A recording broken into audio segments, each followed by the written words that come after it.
Minha diretoria, hoje é dia 1º de novembro de 2023 e eu quero antecipar algumas coisas para vocês. Porque falar depois, todo mundo vai falar, né? Dependendo dos resultados, é muito fácil a gente ter uma conclusão em cima dos resultados. Mas eu quero falar antes, porque primeiro por justiça e segundo porque eu gosto de correr o risco. Nos próximos 30 dias, 20 dias, o Fernando Diniz vai ter a sua avaliação dos últimos 10 anos revista. Né? Então, tudo que a gente acha do Diniz, tem gente que acha que o Diniz é um enganador, tem gente que acha que o Diniz é um maluco, tem gente que acha que o Diniz é um gênio, tem gente que acha que o Diniz é só um bom treinador, e as mais diversas opiniões, e todas elas são absolutamente aceitáveis. O que a gente não pode negar nunca são fatos. Né? Então, dentro dos fatos a gente tem que se apegar e aí cada um forma a sua opinião. Só que vem aí alguns fatos muito relevantes. Nós estamos diante de dois fatos muito relevantes. A final da Libertadores e o jogo contra a Argentina dirigindo a seleção brasileira no Maracanã. Esses dois fatos eles têm um peso considerável na avaliação de quem é Fernando Diniz. Como o Diniz é um cara que não é um multicampeão ainda, é um treinador que ele se destaca pela ideia que ele tem, pela coragem que ele tem, e não exatamente pelos títulos que ele conquistou. Portanto, é natural que as pessoas formem uma opinião e ainda criem em cima dela uma expectativa. Então eu acho que o Diniz é um gênio, então eu espero que o Diniz ganhe as coisas nos próximos anos para comprovar a minha teoria.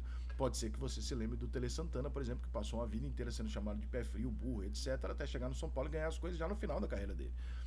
E ainda assim nunca se negou que o Tele Santana era genial como treinador, que fazia um futebol maravilhoso. O Diniz tem essa característica, mas tem o porém de, pô, Diniz, mas na hora de ganhar, muitas vezes o seu time não ganha. Então tem esse porém. O Fluminense tem um time absurdo? Não, não tem. O Fluminense tem vários jogadores que o próprio Diniz recuperou e deu uma condição e um status maior do que eles tinham. O São Paulo, quando foi líder com o Diniz, na minha opinião, o São Paulo foi líder por causa do Diniz e não perdeu o título por causa do Diniz. O São Paulo não tinha a menor condição de disputar aquele título e disputou o título com o Diniz. Então, para mim, aquele é o trabalho dele e não culpado. Esse Fluminense, ele chegaria numa final de Libertadores? Pode ser que sim, pode ser que sim. Mas jogando da maneira que jogou, ganhando o Campeonato Carioca da maneira que ganhou, e a importância que teve a vitória no Campeonato Carioca e a maneira que foi para o restante da temporada, tem nem comparação. Né? O Fluminense deu 4 no Flamengo numa final, que é algo absolutamente inacreditável, tendo que reverter um resultado, com o time do Flamengo foda, né? A torcida do Flamengo em massa no estádio, enfim, uma situação que muda o ano. Agora o Diniz joga a final da Libertadores no sábado e depois joga contra a Argentina pela seleção brasileira no Maracanã. Se o Diniz perde os dois jogos, vai vir aquela onda superficial e rasa, mas com argumento, de dizer, ó, falei que o Diniz não era tudo isso. Como se ter chegado à final da Libertadores ou ter chegado a ser um treinador interino da seleção brasileira fosse qualquer coisa, né? Mas, infelizmente, no Brasil a gente julga dessa maneira. Então, se o Diniz não ganhar a final da Libertadores, vamos supor que ele entre lá com alguma escalação ou faça alguma alteração que todo mundo não faria, que é muito provável, porque a característica do Diniz é exatamente essa. É um cara que eu respeito exatamente. O Diniz é um cara que eu não concordo com tudo. Aliás, eu não concordo com tudo com ninguém, acho que ninguém concorda com tudo e ninguém. Eu não concordo em 100%, nem em 90%, talvez nem em 80% com as teorias dele. Tem uma série de coisas que eu faria diferente.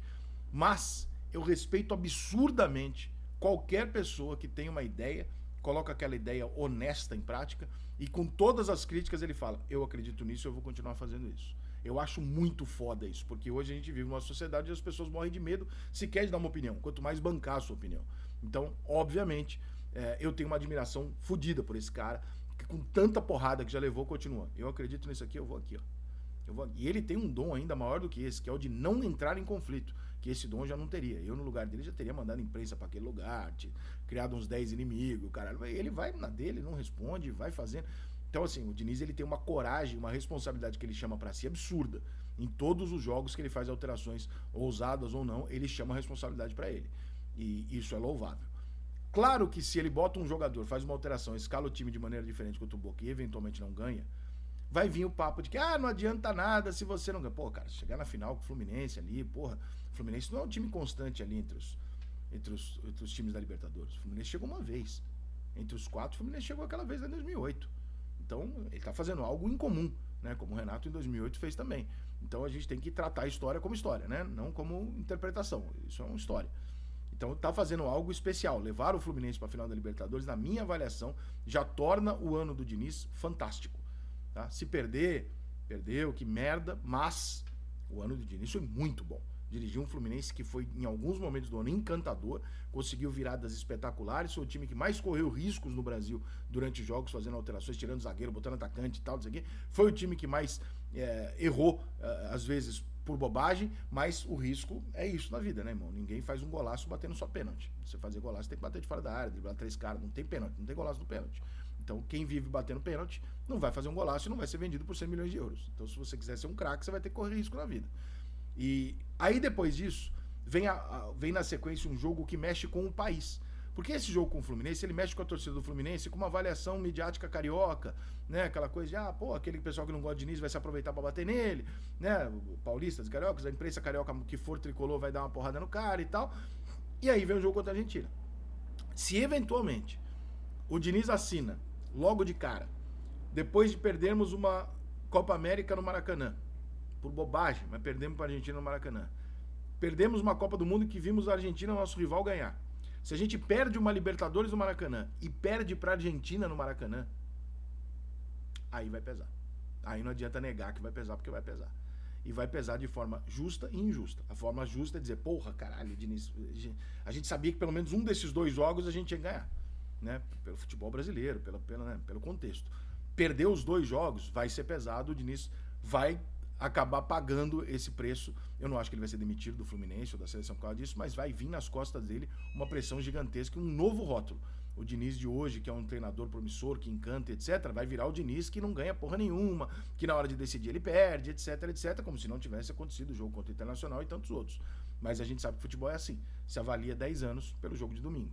Então, o Diniz tem, nesse momento, a maior fatia da carreira dele, a maior fatiada da carreira dele. Daqui pra frente, nos próximos 30 dias, o Diniz vira um outro treinador. Ou ele se consagra e vira um treinador cobiçadíssimo, não só no Brasil. Muita gente vai falar, pô, quem é esse cara aí, meu irmão? Caralho, esse cara aqui tem uma ideia louca, o time dele joga bem pra caralho, o cara ainda consegue resultado. Esse cara vai ser disputado a tapa no Brasil e talvez até na seleção brasileira, que possa eventualmente até desistir do Ancelotti, que eu acho que já devia ter feito. Ou então o Diniz volta aquele passo de falar assim, eu não sei, esse cara aí, porra, é muita grife, não devia estar na seleção, quem devia estar na seleção é o Renato, o Dorival, não sei o quê.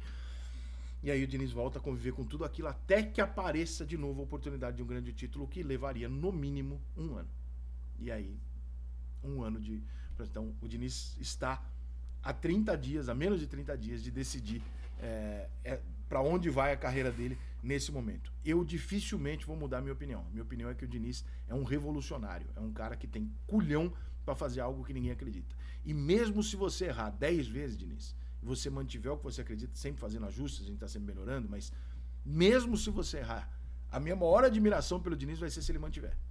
Se o Diniz não ganhar e mantiver o que ele acredita. Aí minha admiração vai aumentar do que se eventualmente a gente vê o Diniz amanhã jogando por uma bola, fechadinho e tal, porque ele resolveu se adequar e se render àquilo que todo mundo está acostumado. Eu espero que o Fluminense e a seleção brasileira deem ao Diniz a coroação do trabalho dele e não um problema. Mas é fato que nos próximos dias nós vamos ter uma nova visão sobre o Diniz nacionalmente.